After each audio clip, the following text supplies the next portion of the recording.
मुख्यमंत्री पुष्कर सिंह धामी ने किया ट्वीट, कहा सपा नेता की बद्रीनाथ धाम पर टिप्पणी दुर्भाग्यपूर्ण, महाथक की देश व धर्म विरोधी सोच को दर्शाता है। सीएम धामी ने की हेल्पलाइन 1905 की समीक्षा, जिलाधिकारी जनता दिवस पोर्टल का किया शुभारंभ। पोर्टल सीएम हेल्पलाइन 1905 में से होगा कनेक्ट। नैनीताल हाईकोर्ट ने दिया आदेश, कहा जेलों में क्षमता से अधिक कैदी होने के चलते 10 दिनों में जेल विकास बोर्ड का हो गठन।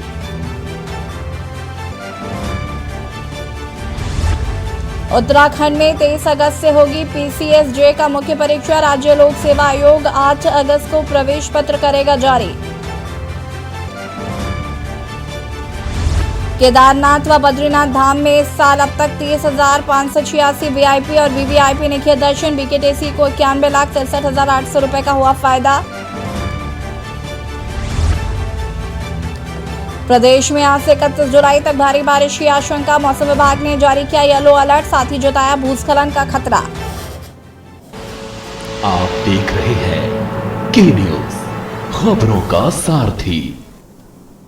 नमस्कार, खबर उत्तराखंड में आप सभी का स्वागत है। मैं हूं आपके साथ यशी शुक्ला और बढ़ेंगे खबरों की ओर। रुड़की आईआईटी में मनाया जा रहा दीक्षांत समारोह 2023। आपको बता दें कि आईआईटी रुड़की के 1916 छात्र छात्राओं को दी जाएगी उपाधि।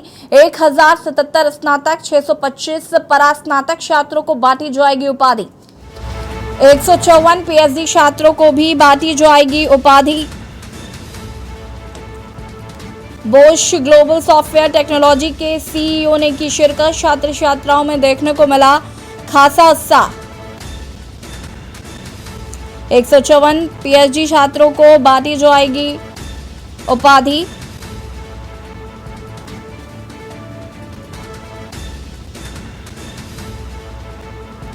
एक 154 पीएचडी छात्रों को बांटी जाएगी उपाधि।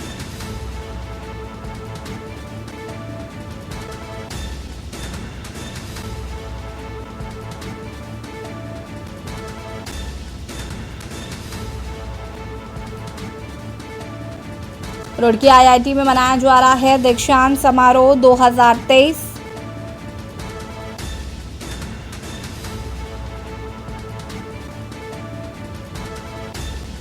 एक 1077 स्नातक, 685 परास्नातक छात्रों को बांटी गई उपाधि।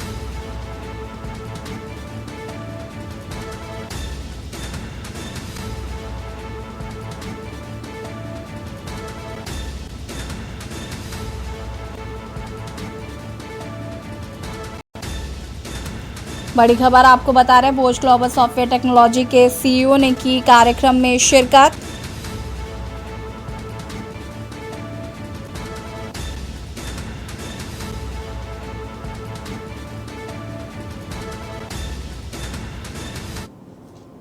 चमोली से खबर आपको बता देते हैं, जहां पर बद्रीनाथ राष्ट्रीय राजमार्ग यात्रियों के लिए खोला गया है।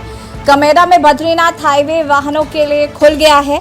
आपको बता दें कि पिछले काफी दिनों से ये हाईवे बंद चल रहा था, जिसकी वजह से आवागमन बाधित था।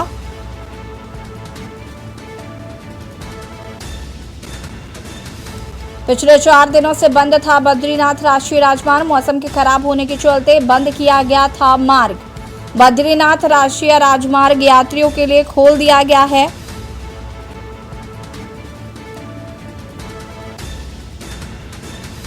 बद्रीनाथ राष्ट्रीय राजमार्ग यात्रियों के लिए खोला गया। आपको बता दें कि पिछले 4 दिनों से बंद चल रहा था राष्ट्रीय राजमार्ग और लोगों को आवाजाहियों में परेशानी का सामना करना पड़ रहा था। आपको बता दें कि फिलहाल अब यह मार्ग खोल दिया गया है। बड़ी खबर आपको हम बता रहे हैं, राष्ट्रीय राजमार्ग को फिलहाल खोल दिया गया है।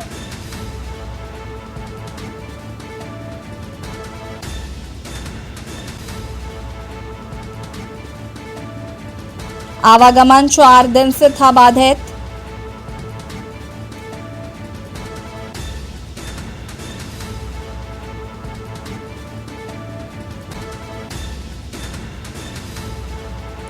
फिलहाल राजमार्ग को खोला गया। पिछले 4 दिनों से बद्रीनाथ राष्ट्रीय राजमार्ग बंद चल रहा था।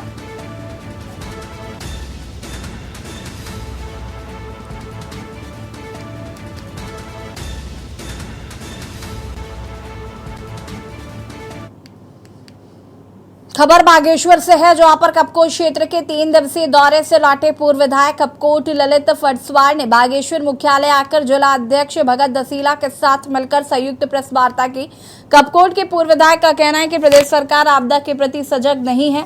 आपदा पीड़ितों को बागेश्वर प्रशासन तत्काल सहायता नहीं पहुंचा पा रहा है। कपकोट क्षेत्र की पिंडर घाटी, सरयू घाटी, पुंगर घाटी, रामगंगा घाटी सहित कांडा कमसियार की सड़कें खराब हैं।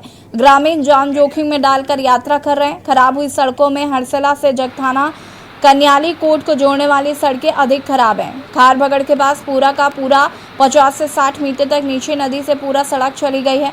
मात्र सिंगल दीवारों में सड़कें टिकी हुई हैं।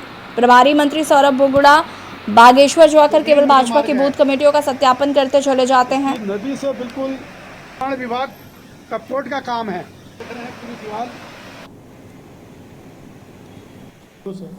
जिस प्रकार से हरसिला कन्याली कोट जगथाना मोटर मार्ग की जो दुर्दशा मैंने वहाँ पर देखी, भानी हरसिया बगड़ मोटर मार्ग की स्थिति है। खार बगड़ के पास जो है पूरा का पूरा लगभग 50-60 मीटर जो रोड की दुर्दशा है और नीचे से नदी से पूरा रोड सड़क पूरी चले गई है।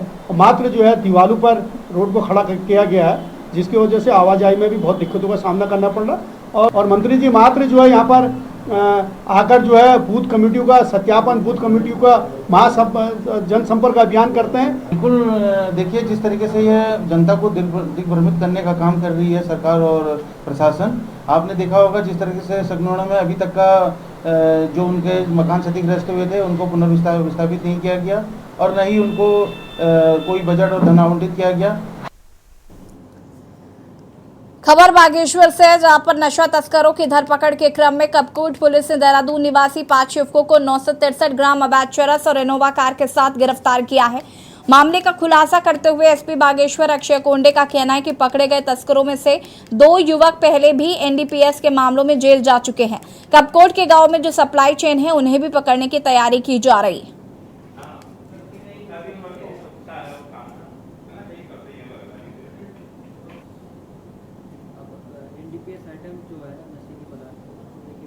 अब एनडीपीएस आइटम जो है नशीली पदार्थ है उसको लेके कार्रवाई बढ़ाई है और इसमें प्रथम सक्सेस हमें बहुत अच्छा मिला है कि कल 27 तारीख को कपकोट क्षेत्र में एक सघन चेकिंग के दौरान लगभग 1 किलो के आसपास चरस अलग अलग लोगों से मिली। ये मुख्यतः जो भी अभियुक्त है ये देहरादून के डालनवाला और रायपुर क्षेत्र से संबंधित है। ये एक घूमने फिरने का बहाना लेकर इनोवा गाड़ी से पहाड़ की तरफ आए थे। लक्सर और खानपुर क्षेत्र में आए भीषण बाढ़ के बाद राज्य सरकार के मंत्रियों के दौरे जारी हैं। उत्तराखंड के पशुपालन एवं गन्ना मंत्री सौरभ बोगड़ा लक्सर पहुंचे, जहां उन्होंने लक्सर और खानपुर के बाढ़ ग्रस्त क्षेत्रों का दौरा किया है। सौरभ बोगड़ा के साथ पूर्व कैबिनेट मंत्री स्वामी यतीश्वरानंद समेत कई विभागों के अधिकारी भी मौजूद रहे हैं। फसलों का कितना नुकसान हुआ है उसका उचित मुआवजा दिलाने के बाद आश्वासन दिया गया है। सौरभ बोगड़ा ने कहा है कि हरिद्वार जिले के ग्रामीण क्षेत्रों में बाढ़ आई है, तब से धामी और सरकार मंत्रियों के दौरे जारी हैं। हरिद्वार जिले में गन्ने की फसल को भारी नुकसान हुआ और गन्ने की फसल का आकलन करके जल्द ही रिपोर्ट बनाई जाए और उचित मुआवजा दिलाया जाएगा।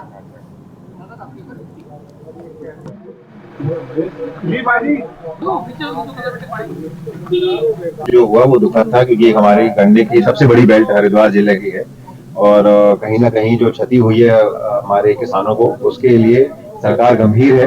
हमारे मुख्यमंत्री जी माननीय पुष्कर सिंह धामी जी यहाँ का सर्वे कर चुके हैं, खुद आ चुके हैं। हमारे प्रभारी मंत्री माननीय सतपाल महाराज जी यहाँ पर आके सर्वे कर चुके हैं।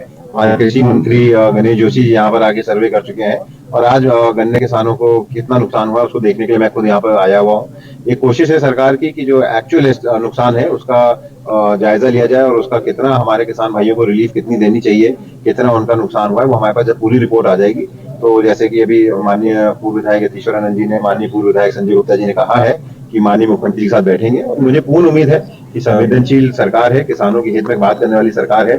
माननीय मुख्यमंत्री जी किसानों के हित में कोई ना कोई फैसला जल्द से जल्द। और इसी बीच आपको दिल्ली से खबर बता देते हैं। दिल्ली से खबर, दिल्ली के मालवीय नगर में हुई बड़ी घटना। दिल्ली से खबर आपको बता रहे हैं, दिल्ली के मालवीय नगर में हुई बड़ी घटना। नेहरू कॉलेज में पढ़ने वाली लड़की की गई हत्या, रॉड से हमला कर की गई लड़की की हत्या। बड़ी खबर आपको हम दिल्ली से बता रहे हैं। हत्या से क्षेत्र में फैली सनसनी। दिल्ली के मालवीय नगर में हुई बड़ी घटना।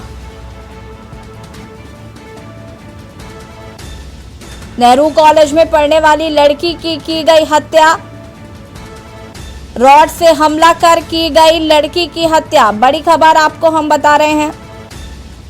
हत्या से क्षेत्र में फैली सनसनी। बता दें आपको कि रॉड से हमला कर की गई है महिला की छात्रा की हत्या। नेहरू कॉलेज में पढ़ने वाली लड़की की गई है हत्या।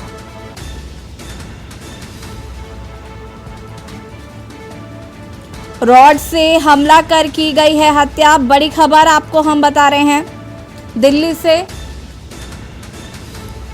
हत्या से क्षेत्र में फैली सनसनी। रॉड से किया गया था हमला। बड़ी खबर आपको हम बता रहे हैं। दिल्ली के नेहरू कॉलेज में पढ़ने वाली लड़की की रॉड से हमला कर की गई है हत्या।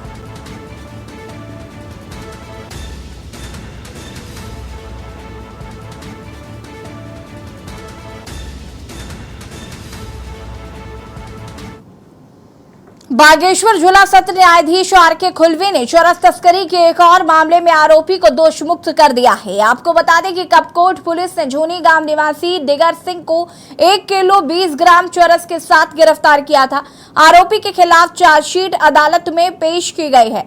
अभियोजन पक्ष द्वारा अदालत में 11 गवाह पेश किए गए, लेकिन बागेश्वर पुलिस आरोपी पर अपराध साबित कर पाने में नाकाम रही। आरोपी की ओर से मामले की पैरवी कर रहे अधिवक्ता ओम प्रकाश तिवारी ने अदालत को बताया कि कपकोट पुलिस द्वारा झूठी कहानी बनाकर साजिशन दिगर सिंह को चरस के केस में गिरफ्तार किया गया है। बता दें कि बागेश्वर पुलिस द्वारा पकड़े गए एनडीपीएस के मामले में लगातार न्यायालय से खारिज हो रहे हैं। ऐसे में बागेश्वर पुलिस की कार्यप्रणाली पर सवाल उठना स्वाभाविक है। इससे पूर्व एक मामले में न्यायालय ने बागेश्वर पुलिस को कड़ी फटकार भी लगाई थी।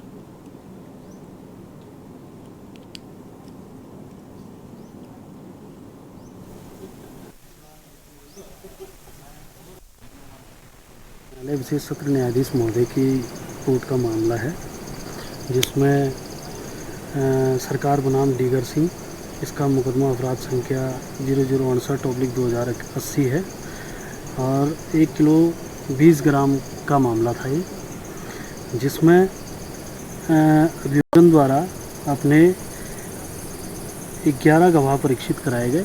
माननीय न्यायालय ने अभियुक्त को निर्दोष पाया और निर्दोष पाने के उपरांत उसे दोषमुक्त करार दिया। इसमें मुख्यतः यह था कि इनकी घटना ये थी, घटना इन्होंने खाई बगड़ पुल की बताई थी और 50 मीटर की दूरी पर बताई थी। पुलिस ने काफ़ी समय तक अभियुक्त को रोके रखा। धर्मनगरी हरिद्वार में शिक्षा का स्तर बढ़ाने के लिए निरंजनी अखाड़े द्वारा संचालित एसएम जैन पीजी कॉलेज में एक नई पहल की शुरुआत की गई है, जिसका रिजल्ट अब देखने को मिल रहा है। एसएम जैन पीजी कॉलेज द्वारा निरंजनी सुपर 33 के नाम से छात्रों का 1 वर्ष पूर्व ग्रुप बनाया गया था, जिनको नेट की परीक्षा की तैयारी कराई गई थी और इसके लिए इन छात्रों से कोई शुल्क नहीं लिया गया। एसएम जैन पीजी कॉलेज की 2 छात्रों ने नेट की परीक्षा पास कर कॉलेज का नाम रोशन किया है। आज दोनों छात्राओं को अखिल भारतीय अखाड़ा परिषद के अध्यक्ष महंत नवीनपुरी द्वारा सम्मानित किया गया।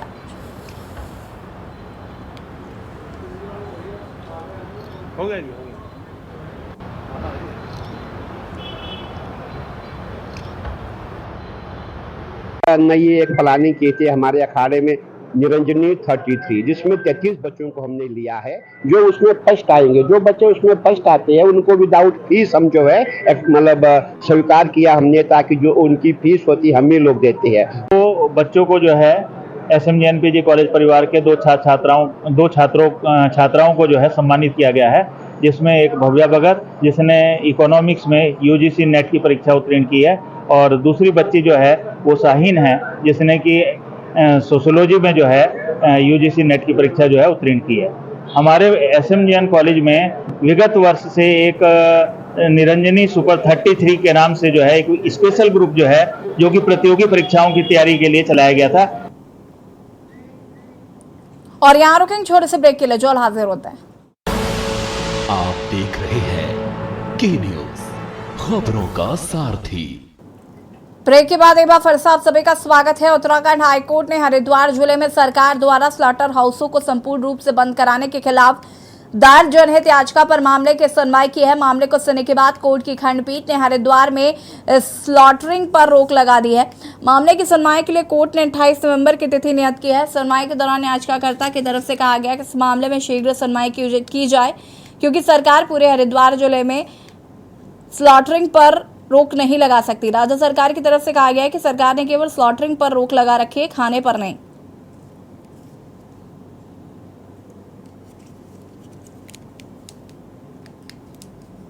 जो याचिकाकर्ता हैं वो इस बात को लेके आए हाईकोर्ट के सामने। उनके दो कथन मुख्य हैं। नंबर एक कि जो हरिद्वार की नॉन वेजिटेरियन पॉपुलेशन है, जिसमें मुस्लिम पॉपुलेशन भी, हरिद्वार के बहुत सारे तहसील ऐसी हैं जिनकी मुस्लिम पॉपुलेशन 75% से ज़्यादा है, और नॉन वेजिटेरियन खाने वाले लोग हिंदू मुसलमान दोनों हैं।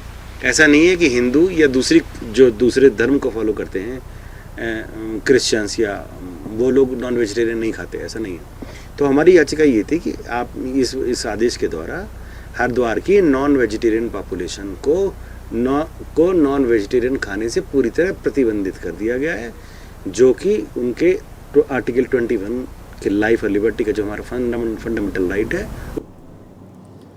खबर देहरादून से, जहां पटेल नगर स्थित एक कॉलेज से दोस्त के साथ घर लौट रहे युवक पर कुछ दबंगों ने जानलेवा हमला कर दिया।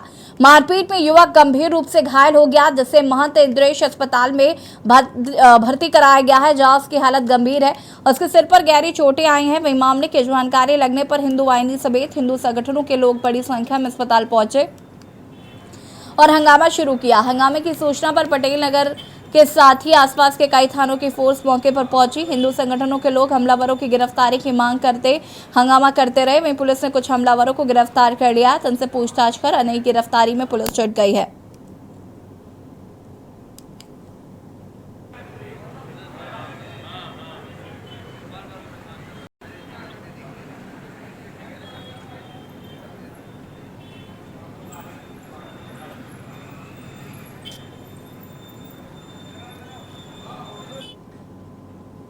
खबर हरिद्वार जिले से, जहां जिला आबकारी अधिकारी प्रभाशंकर मिश्रा के निर्देश पर आबकारी विभाग की टीम लगातार अवैध कच्ची शराब बनाने वालों पर कार्रवाई कर रही है। इसके चलते थाना पथरी क्षेत्र के सहदेवपुर में जंगलों में आबकारी विभाग ने मुखबिर की सूचना पर कार्रवाई करते हुए कई लीटर कच्ची शराब और 3000 लीटर लहन नष्ट किया है। आबकारी अधिकारी प्रभाशंकर मिश्रा का कहना है कि आबकारी विभाग ने सहदेवपुर में कार्रवाई करते हुए अवैध शराब पकड़कर लहन को नष्ट किया और अवैध शराब को लेकर यह कार्रवाई आगे भी जारी रहेगी।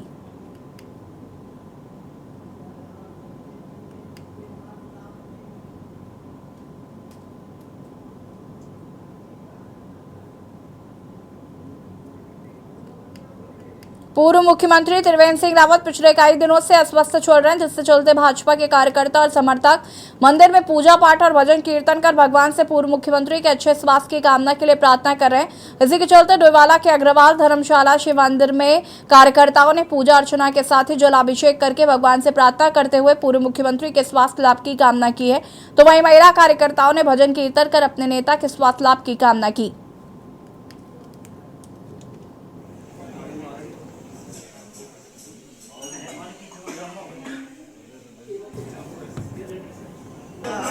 उत्तराखंड के पूर्व मुख्यमंत्री श्री त्रिवेंद्र सिंह रावत जी का स्वास्थ्य थोड़ा अस्वस्थ होने के कारण हमारे डोईवाला नगर मंडल कार्यकर्ताओं ने मुझसे कहा कि क्यों ना हम एक हवन करें और सावन का महीना भी चला है तो शिव जी भगवान की पूजा करें।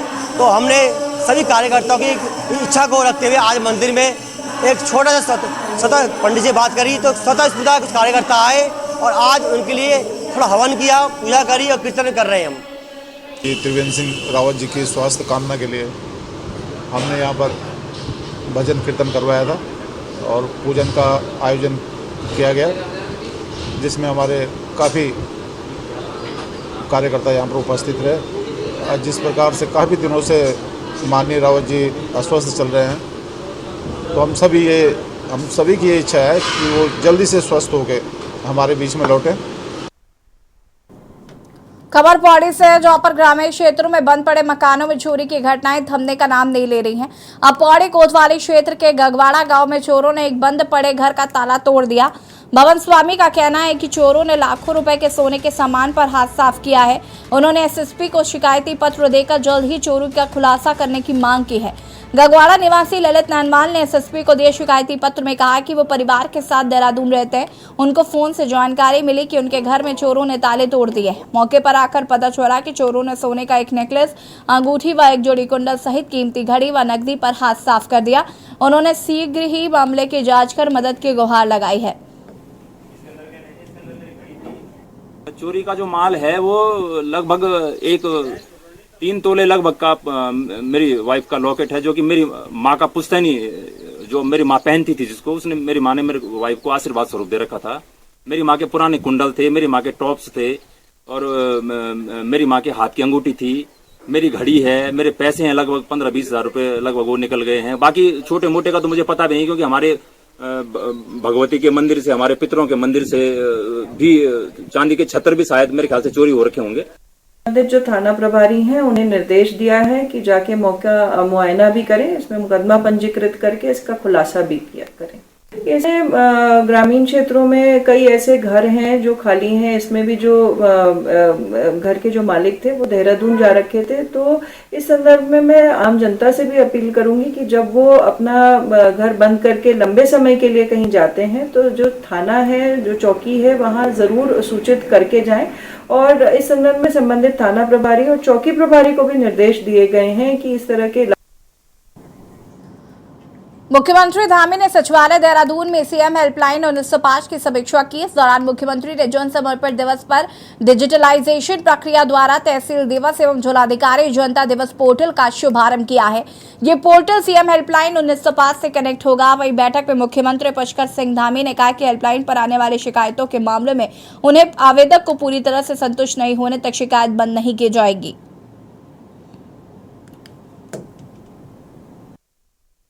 और वो गढ़वाल क्षेत्र के रहने वाले हैं, बीसी खंडूरी जी के बेटे हैं, एक बड़ा परिवार है। उन्होंने कोर्ट का जिक्र किया कि कोर्ट में पुलकित और उसके साथ ही जिस तरीके से अंकित जारी कांग्रेस प्रदेश अध्यक्ष करण माहरा के बाद अब वरिष्ठ कांग्रेस नेता मनीष खंडूरी के बयान पर सियासी बवाल छिड़ गया है। साथ ही मनीष खंडूरी उत्तराखंडियों को लेकर दिए गए बयान पर गिर गए हैं। भाजपा के मनीष खंडूरी के बयान पर जहां हमला बोला है, तो वही खंडूरी ने कहा कि वो अपने बयान पर कायम है, लेकिन उनके बयान को पूरे संदर्भ में देखने की जरूरत है।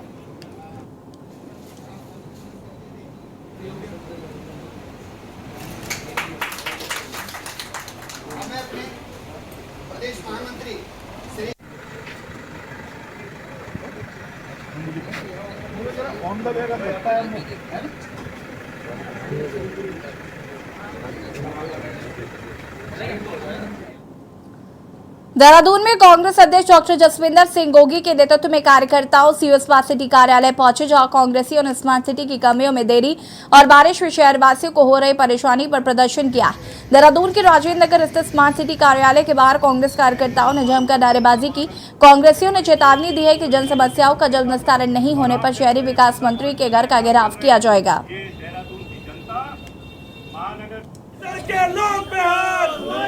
लोग इसका विरोध करेंगे, प्रदर्शन करेंगे और सड़कों पर रहेंगे। और जब तक महानगर कांग्रेस कमेटी प्रदर्शन करती रहेगी, जब तक ये हमारी बात समझे ना। और साथ साथ मैं ये भी आपको अवगत कराना चाहता हूँ, इसके लिए हमने डीएम कार्यालय में प्रदर्शन करना, वहाँ भी करेंगे। और अगर मुख्यमंत्री जी का घेराव करना पड़ा तो वहाँ भी हम कार्यक्रम करेंगे। और ये कार्यक्रम तब तक चलते रहेंगे जब तक ये हमारी बात इन्हें समझ नहीं आ जाती और ये जो पूरे शहर में जो अधूरा काम है तब तक पूर्ण नहीं हो जाता। खबर उत्तराखंड में फिलहाल इतना ही। देखते रहिए के न्यूज़ इंडिया। नमस्कार।